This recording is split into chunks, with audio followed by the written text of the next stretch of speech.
성령님께서 우리에게 주시는 말씀을 들으십시오. 오늘 말씀은 창세기 16장 4절에서 16절, 21장 8절에서 21절입니다. 오늘 내용은 조금 많아서요. 창세기 16장 4절에서 16절은 제가 읽어드리도록 하겠습니다. 그리고 뒤에 것은 이제 교독으로 읽겠습니다. 아브라함이 하갈과 동침하였더니 하갈이 임신함에 그가 자기의 임신함을 알고 그의 여주인을 멸시한지라. 사레가 아브라함에게 이르되 내가 받은 모욕은 당신이 받아야 옳도다. 내가 나의 여종을 당신의 품에 두었거늘 그가 자기의 임신함을 알고 나를 멸시하니 당신과 나 사이에 여호와께서 판단하시기를 원하노라. 아브라함이 사레에게 이르되 당신의 여종은 당신의 수중에 있으니 당신의 눈에 좋을 대로 그에게 행하라 하며 사레가 하갈을 학대하였더니 하갈이 사레 앞에서 도망하였더라. 여호와의 사자가 광야의 샘물곁 곧 술길 샘곁에서 그를 만나 이르되 사레의 여종 하갈아 내가 어디서 왔으며 어디로 가느냐. 그가 이르되 나는 내 여주인 사레를 피하여 도망하나이다. 여호와의 사자가 그에게 이르되 내 주인에게로 돌아가서 그 수하에 복종하라. 여호와의 사자가 또 그에게 이르되 내가 내 씨를 크게 번성하여 그 수가 많아 셀 수 없게 하리라. 여호와의 사자가 또 그에게 이르되 내가 임신하였은즉 아들을 낳으리니 그 이름을 이스마엘이라 하라. 이는 여호와께서 내 고통을 들으셨음이니라. 그가 사람 중에 들나귀같이 되리니 그의 손이 모든 사람을 치겠고 모든 사람의 손이 그를 칠지며 그의 모든 형제와 대항에서 살리라 하니라. 하갈이 자신에게 이르신 여호와의 이름을 나를 살피시는 하나님이라 하였으니 이는 내가 어떻게 여기서 나를 살피시는 하나님을 배웠는고 함이라. 이러므로 그 샘을 부엘라 헤로이라고 불렀으며 그것은 가데스와 베렛 사이에 있더라. 하갈이 아브라함의 아들을 낳음에 아브라함이 하갈이 낳은 그 아들을 이름하여 이스마엘이라 하였더라. 하갈이 아브라함에게 이스마엘을 낳았을 때에 아브라함이 86세더라. 이어서 창세기 21장 8절에서 21절은 교독으로 읽겠습니다. 아이가 자라매 젖을 떼고 이삭이 젖을 떼는 날에 아브라함이 큰 잔치를 베풀더라.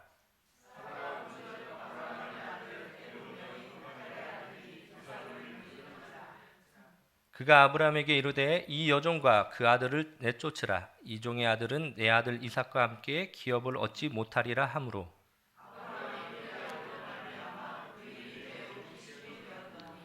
하나님이 아브라함에게 이르시되 내 아이나 내 여종으로 말미암아 근심하지 말고 사라가 내게 이른 말을 다 들으라. 이삭에게서 나는 자라야 내 씨라 부를 것임이니라.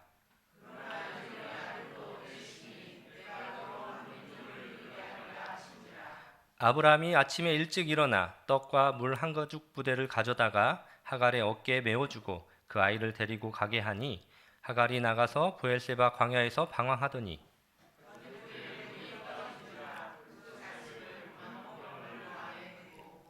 이르되 아이가 죽은 것을 참아 보지 못하겠다 하고 화살 한바탕 거리에 떨어져 마주 앉아 바라보며 소리내어 우니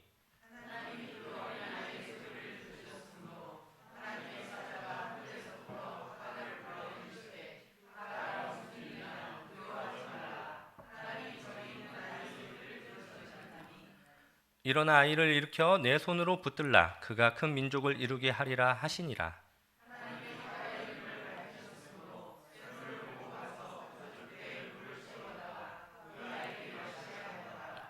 하나님이 그 아이와 함께 계심에 그가 장성하여 광야에서 거주하며 활 쏘는 자가 되었더니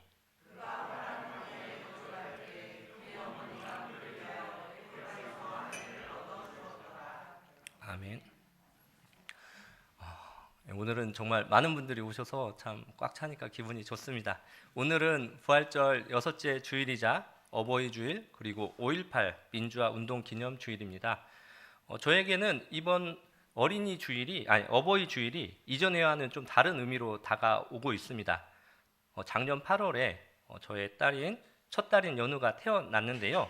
그래서 이번 연도는 저도 처음으로 그 어버이 주일의 주체인 부모가 되었습니다. 제 딸 연우가요, 올 3월 달부터 지금 어린이집에 다니고 있는데요.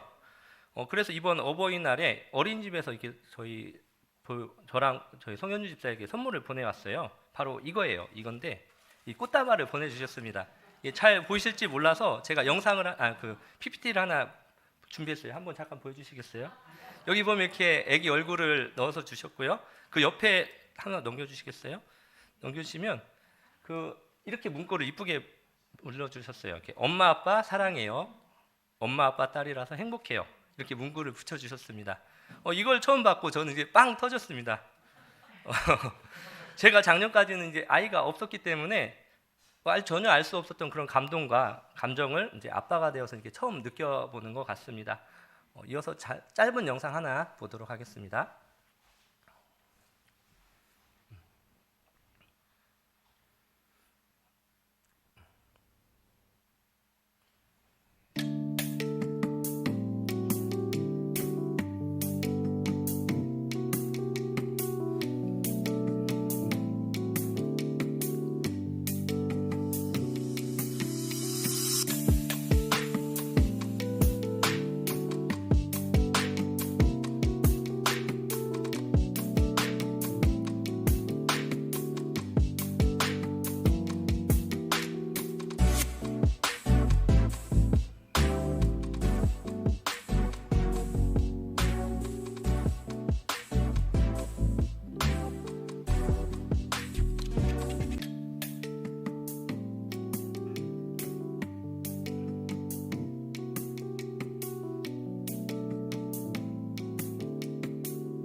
이것은 제가 이제 인터넷을 돌아다니다가 좀 감동적이어서 좀 잘라다가 만들어본 영상이에요. 일본 방송이라서 풀 영상이 없어가지고 좀 화질이 좋지 않은 점을 좀 양해 부탁드립니다. 일본의 그 도쿄 같은 경우는요, 우리나라로 치면 이제 경기도에서 서울을 출퇴근하는 것보다 그 출퇴근 거리나 그 시간이 더 오래 걸립니다. 그래서 출근을 위해서 한 두세 시간씩은 편도로 두세 시간씩은 이제 대중교통을 이용해야 되는데요. 이 영상의 아빠에게는 아이가 하나 있습니다. 보통 아기들은 잠자는 시간이 정해져 있잖아요. 근데 이 사람이 퇴근하자마자 죽어라고 뛰어서 그 열차를 잡아야, 첫 열차를 잡아야만 그 아기가 자기 전에 10분, 한 15분 얼굴을 볼 수 있는 겁니다. 그래서 이 아빠는 그 아기가 자기 전에 그 얼굴 좀 보려고 매일같이 그 피곤한 일을 하고 나서도 죽으라고 뛰어서 이제 집에 퇴근을 합니다. 자기의 아기를 보기 위해서 그런 거죠. 저는 이게 그 부모님의 사랑이라고 생각이 들었습니다. 저도 이렇게 저희 아기가 태어나고 나서 이 영상을 보니까 조금 이 주인공이 말하는 그 무게가 조금 더 무겁게 느껴진다고 할까요? 그런 마음이 들더라고요. 아마 여기 자녀들을 키우셨던 어르신들이라면 더욱더 더 잘 아시고 공감이 되실 거라고 생각을 합니다. 저는 오늘 이 어버이주를 맞아서 그 성경 속에서 상반된 평가를 받았던 한 여성, 어떻게 보면 기구한 인생을 살았던 한 아이의 엄마에 대한 이야기를 한번 해보고자 합니다. 그 여성은 바로 오늘 설교 제목인 하갈입니다. 오늘 설교 내용은요, 그 성스러움과 아름다움이 입맞출 때라고 하는 그 김학철 교수님의 책에서 많이 가져왔어요. 그래서 그것을 중심으로 한번 오늘 설교를 진행해 보려고 합니다.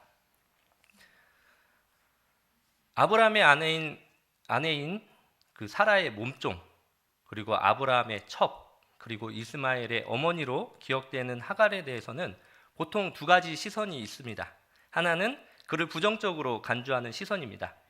본부인이 아니라 첩이었고요. 자유인이 아니라 몸종이었습니다. 그리고 구약의 그 언약의 혈통인 이스라엘 사람이 아니라 이집트 여성이었던 사람이 바로 하갈입니다. 그녀는 주인 마님이었던 사라가 불임이었기에 그 여주인의 뜻을 받들어서 가문의 대를 잇기 위해서 시바지가 됩니다. 신분이나 출신을 볼 때 안타깝게도 그녀가 누릴 수 있는 명예는 거의 없어 보입니다. 하갈과 같은 처지에서 태어나서 살아가라고 한다면요, 달궈할 사람도 아마 없을 것 같아요. 그래서 신약에서는 그녀를 부정적인 시선으로 바라보는 경우도 있습니다. 갈라디아서 4장 21절에서 31절 내용을 보면 사도 바울은 이 하갈에 대해서 육신과 신의 산, 그리고 예루살렘 및 종로릇과 같은 그런 부정적인 것들과 하갈을 연결을 시킵니다. 그녀의 반대편에는 성령과 하늘의 예루살렘이 있다고 바울은 선언을 합니다. 바울은 창세기 21장 10절에 그 사라의 말을 인용하면서 여종과 그 아들을 내쫓아라라고 말을 하는데요. 이것을 통해서 바울이 이 하갈을 부정적인 것들의 어머니로 보았음을 우리는 알 수 있습니다. 이와 반대로 하갈을 좀 측은하게 여기는 그런 시선도 존재합니다. 이 시선으로 바라볼 때 하갈은 불쌍하고 또 돌봄을 받아야 할 그런 존재로 등장을 합니다. 저희가 조금만 들어봐도 하갈의 인생은 참 불쌍합니다. 가난하게 태어나서 고향을 떠나 누군가의 몸종이 되고요. 사랑하는 남자가 아니라 늙은 남자에게 시집 아닌 시집을 가게 됩니다. 그녀가 원한 결혼도 아니었을 거고요. 그 결혼의 원인도 대리모가 되기 위함입니다. 그 옛 어른들 표현으로 하면 씨바지죠. 조금 순한 표현으로 얘기하면 대리모입니다. 대리모는 자기가 자식을 낳아도요, 자기 자식으로 인정을 받지 못합니다. 그녀의 주인의 아기, 즉 사라의 자식이 되는 것이죠. 일반적으로 대리모는 아기를 낳았다 하더라도요, 한 남성의 아내로 또 엄마로서의 그 지위도 인정받지 못합니다. 그러나 하갈의 생각은요, 아브라함과 또 사라와는 달랐던 것 같습니다. 한일장신대 이종록 교수가요, 하갈이 자신이 아브라함의 부인이 되었다는 것에는 큰 의미를 부여하지 않은 것으로 보인다. 그러나 자신이 임신했다는 사실을 알면서 하갈은 자신을 대리모가 아닌 진정한 어머니로 생각했고, 그러면서 사례와 부딪히기 시작했을 것이다. 하갈이 임신한 이후로 사라를 깔보았다는데, 여러 가지를 살펴보면 하갈이 아마도 재분수를 모르고 사례를 막 대하되기보다는 대리모가 아닌 진정한 어머니 역할을 하려고 한 것으로 인해 사례와 갈등을 빚었다고 보는 게 낫겠다라는 이런 주장을 하십니다. 제가 생각할 때도 이게 좀 더 타당하지 않을까 그런 생각이 듭니다. 그렇지만요, 그 학대를 견디지 못했던 하갈은 임신한 몸으로 사라를 피해서 밖으로 도망갑니다. 가출을 한 거죠. 그렇지만 오늘날도 임신한 몸으로 밖을 돌아다니기가 쉬운 일이 아닌데 이 과거에는 얼마나 더 힘들었을까요? 사라의 그 학대에 가출했던 그녀는 다시 집으로 돌아오게 됩니다. 이 땅에서 그 누군가의 행복은 다른 이들의 불행과 직결되는 경우가 종종 있습니다. 오랜 세월 동안 아이를 갖지 못했던 사례가 하나님의 약속대로 임신을 하게 되고요. 이후 아들 이삭을 낳게 됩니다. 사라에게는 그 무엇보다도 기쁜 소식이었겠죠. 오랜 시간 동안 아이를 갖지 못했으니까. 그렇지만 하갈과 이스마엘에게만은 암울한 미래에 대한 그런 예고가 됩니다. 둘은 결국 아브라함의 집에서 쫓겨나게 됩니다. 성경에는 사라가 이스마엘이 자기 아들인 이삭을 놀리는 것을 보고 이를 참지 못하여서 이 여종과 그 아들이라고 표현하죠. 그 여종과 이 아들을 내쫓으라고 아브라함에게 요구를 하고 있습니다. 그런데 우리가 아셔야 되는 게 이스마엘하고 이삭의 나이 차이가 적어도 14살 정도 납니다. 근데 14살 정도 되고 이제 막 젖을 뗀 아이에게 그랬다고 하면은 좀 상식적으로 나이가 너무 맞지 않죠. 두어 살 먹은 아기랑 한 청소년일 텐데 그 정도면 이제 그 형이 놀아주면 놀아주는 거지 어떻게 막 그렇게 했습니까? 여튼 이 모습을 보고 사례가 아브라함에게 하갈과 이스마엘을 내쫓으라고 요구합니다. 이후 사례가 아브라함에게 말한 것을 보면 그 쫓아내고자 하는 그 의도가 숨겨진 의도를 우리는 발견할 수 있습니다. 창세기 21장 10절입니다. 이 여종과 그 아들을 내쫓으라. 이 종의 아들은 내 아들 이삭과 함께 기업을 얻지 못하리라. 즉, 저 여종의 아들은 나의 아들인 이삭과 아브라함의 유산을 나눠 가질 수 없다라는 말을 하는 겁니다. 그때나 지금이나 집안 문제를 보면 돈과 유산 문제, 재산 문제였던 것 같습니다. 이 사례의 말은 참 매정하게 들립니다. 왜냐하면요, 이 사례가 쫓아내려고 한 사람은 이 여종과 그녀의 아들이기도 하지만 아브라함의 부인이자 또 그의 아들이기도 한 것이죠. 그렇기에 아브라함은 그 말에 근심을 하지만 사라의 요구를 받아들여서 하갈과 이스마엘을 내쫓게 됩니다. 이제 바로크 시대의 최고 화가였던 렘브란트는 그 쫓겨나는 하갈과 이스마엘의 이 장면을 그림으로 그립니다. PPT 한번 띄워주세요. 잘 보일지 모르겠는데 이게 너무 꽉 차게 나왔는데요. 이게 좀 조정이 될까요? 네. 예, 이거 자세히 설명을 하겠습니다. 예, 렘브란트는요 성경 속의 이야기들을 그림으로 그렸습니다. 그 그림들은 그 렘브란트의 그 독창적인 그런 성서 해석을 보여주고 있는데요. 여기 보시면 쫓겨나는 그 오른쪽에 있는 하갈은 흐르는 눈물을 닦고 있습니다. 잘 보이신지 모르겠는데 그러고 있습니다. 그리고 집안에 있는 사라는 여기 살짝 보이시나요? 그 기둥 뒤에 보면 사라가 있는데요. 하갈을 향해서 기묘하게 웃음을 짓고 있어서 대조를 이룹니다. 웃고 있고요. 한 명은 울고 있습니다. 집안 벽이 만들어주는 이 그림자 뒤쪽에 보면 잘 보이실지 모르겠지만 왼쪽 끝에 보면은 어떤 아기가 이렇게 빼꼼하게 있습니다. 그림자 숨어 있습니다. 그림자 뒤에 숨어서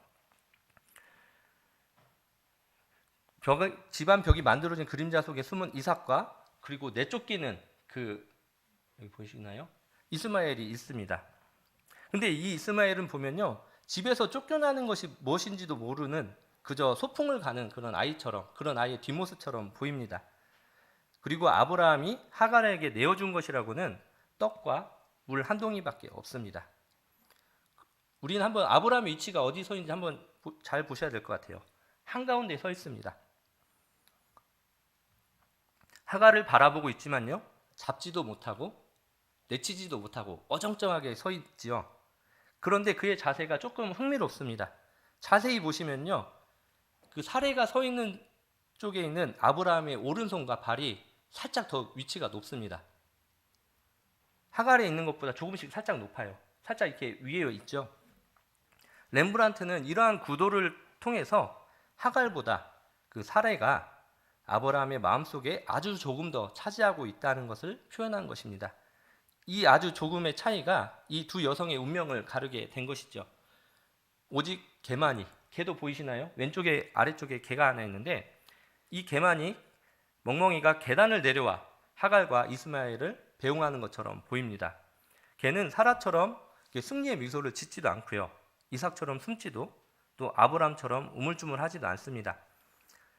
자신과 함께 지낸 사람들을 그냥 원래 하던 대로 배웅을 하고 있는 것이죠. 아브라함이 하갈에게 준 것은 약간의 먹을거리와 물 한 가죽 부대뿐이었습니다. 아브라함은 귀한 아들을 낳아준 대리모에 대해서 무자비하고 몰상식한 그런 행동을 한 것이고요.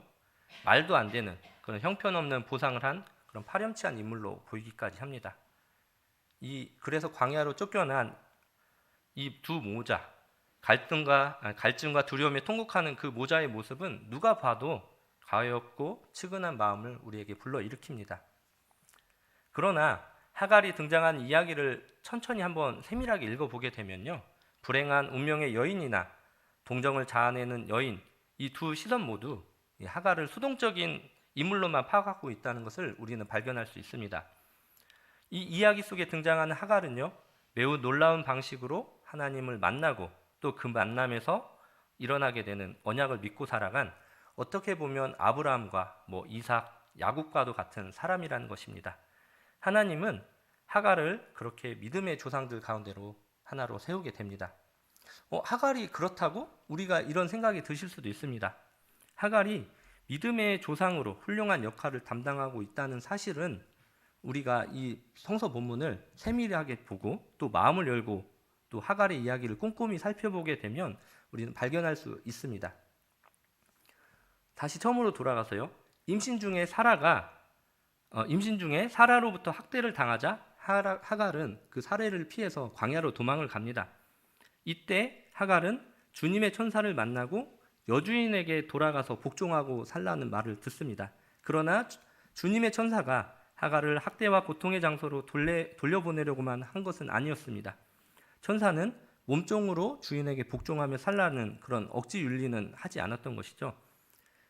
그는 가난하게 태어나 나그네 집안에 몸이 팔려서 평생 다른 사람의 몸종으로 살아가는 하갈, 그러다가 노인의 시바지로 들어간 하갈, 또 아이를 갖고 이제는 좀 사람처럼 살아보나 그런 소망을 가지고, 그래서 어깨를 한번 살짝 펴보려고 했다가 네 주제를 알아라고 하는 그런 여주인의 그 구박을 피해서 달아난 하갈에게 소망을 품도록 이야기를 합니다.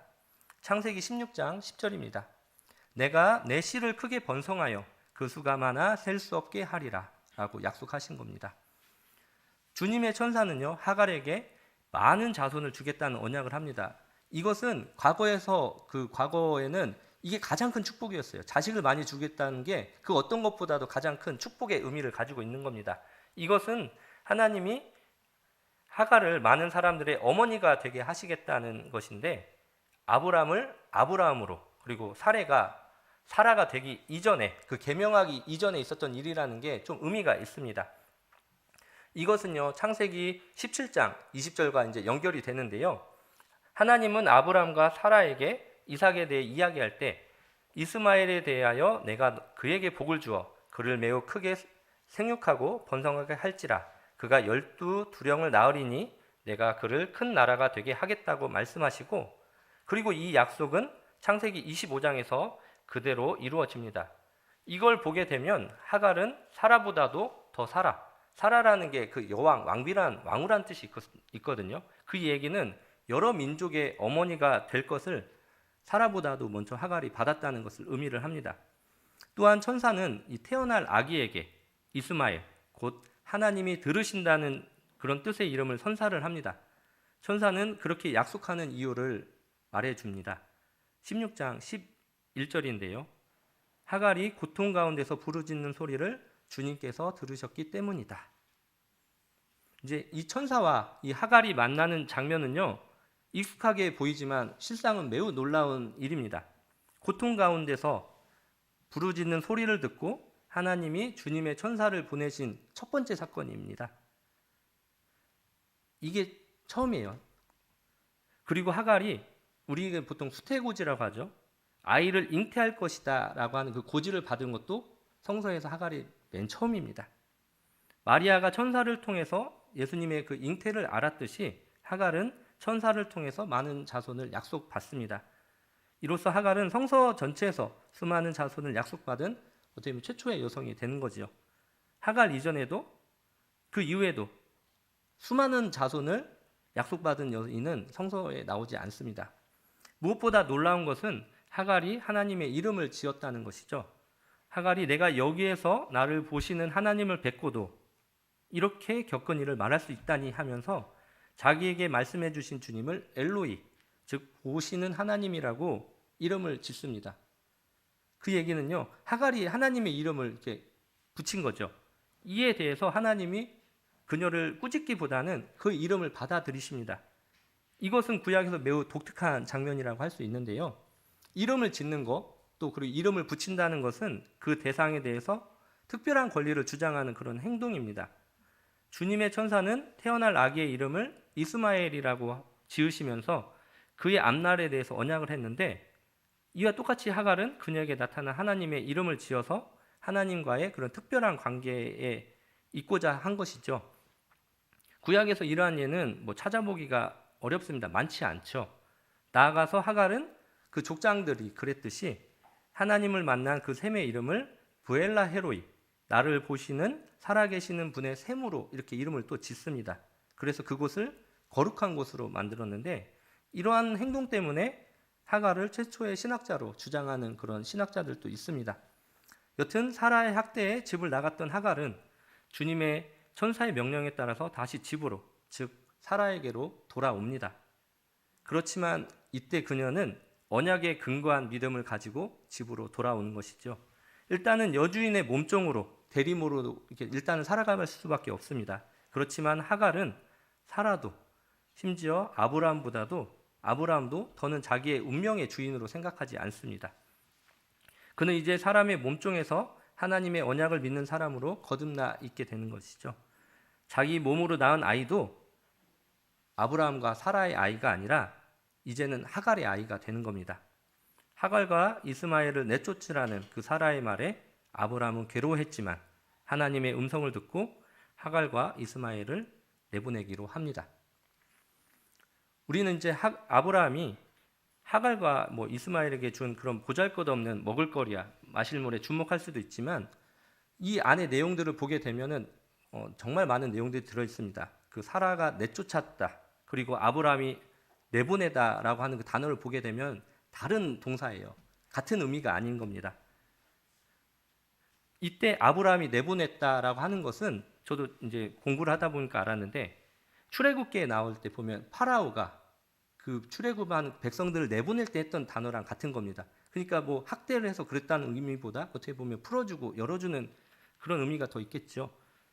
그리고 뭐 사라에 대한 그 하갈에 대한 그 사라의 학대와 그 파라오가 히브리인들에게 했던 그 학대가 같은 단어라는 거죠. 이런 것들을 보게 되면 우리가 그 출애굽기에 나왔던 내용과 이 사건에 좀 유사성들이 있다는 것을 알 수가 있습니다.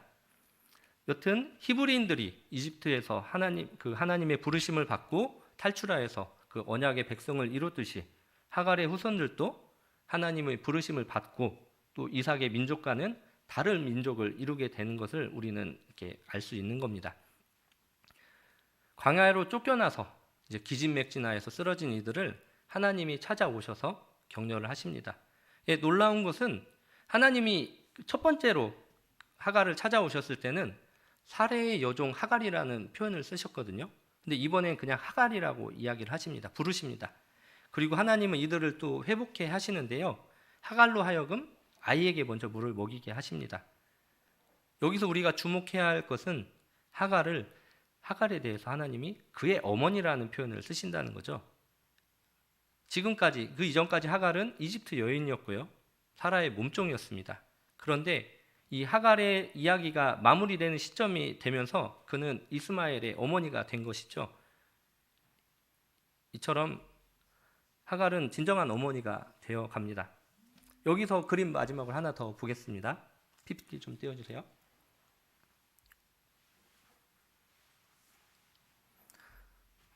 네, 이 그림은요 19세기의 유명한 화가였던 프레드릭 구달의 광야로 쫓겨난 하갈과 이스마엘이라는 그 작품입니다. 이 프레드릭 구달 역시 하갈과 이스마엘에 대해서 우리가 보통 생각하고 있는 그런 통념과는 좀 다른 시선으로 이 둘을 바라봅니다. 그 그림에 나오게 되는데요. 하갈은 어린 이스마엘과 함께 뒤돌아서 아브라함의 집을 보지 않습니다. 그는 아브라함에게 기대기보다는 그 하나님의 언약을 믿습니다.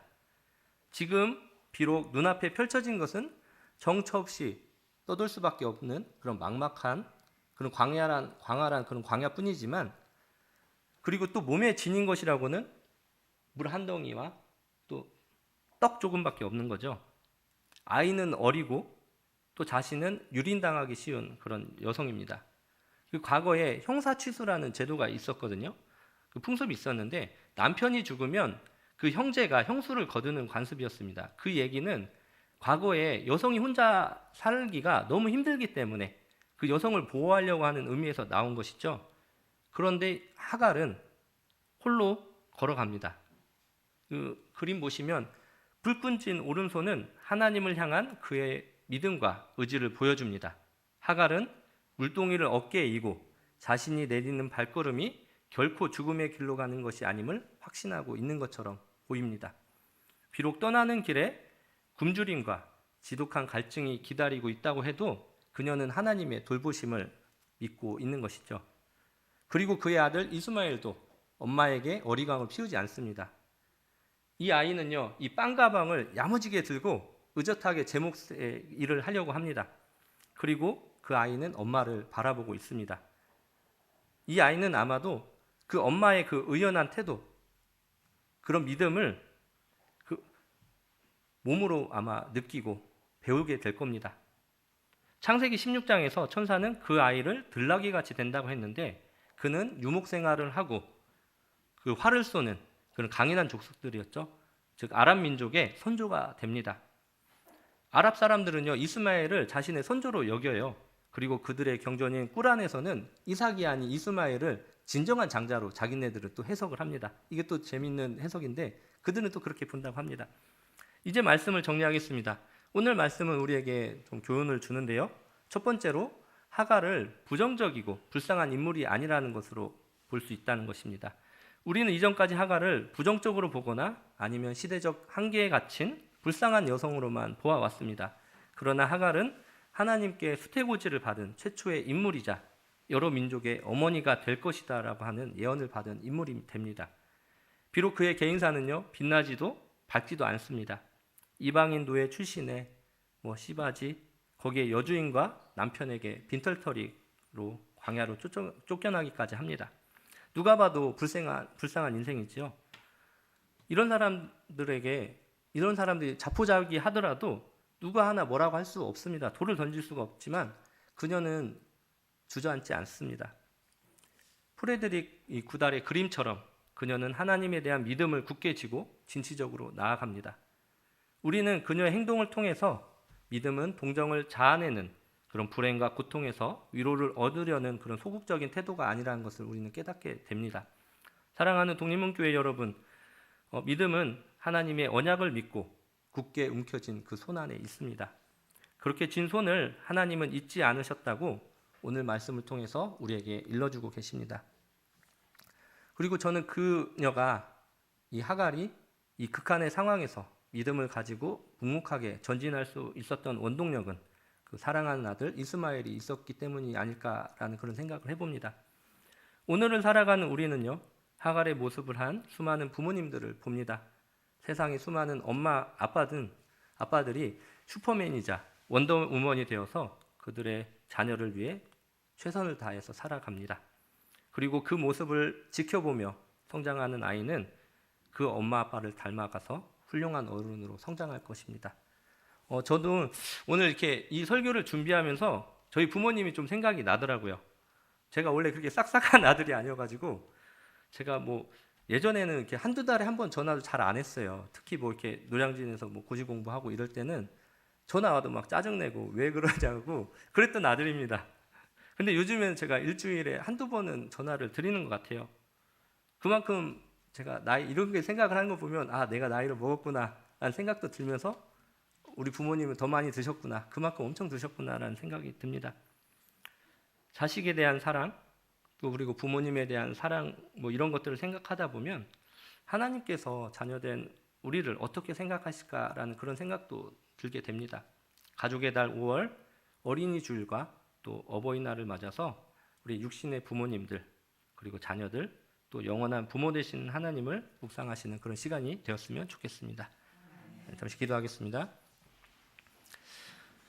우리 아버지이자 어머니 되시는 하나님, 어버이 주일을 맞아 어버이가 베풀어 주셨던 사랑을 다시금 돌아봅니다.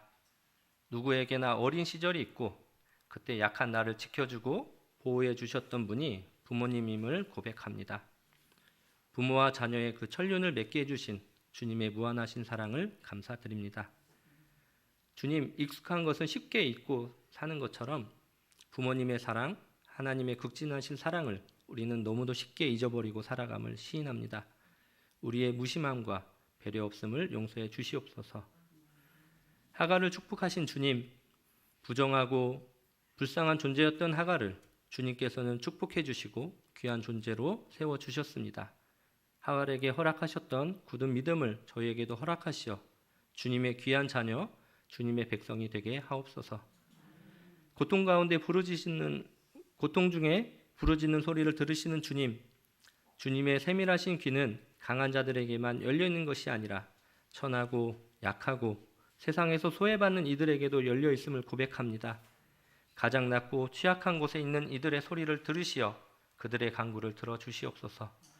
독립문교회에도 이러한 이들이 있다면 상한 심령을 보호해 주시고 쇠약해진 원기를 회복시켜 주시옵소서. 주님에 대한 믿음을 손에 꼭 쥐고 이 험난한 세상에서 당당히 서길 원합니다. 우리가 나아가는 걸음걸음을 성령님께서 인도하여 주시옵소서. 우리를 들어 사용해 주시옵소서. 예수님 이름으로 기도합니다. 아멘.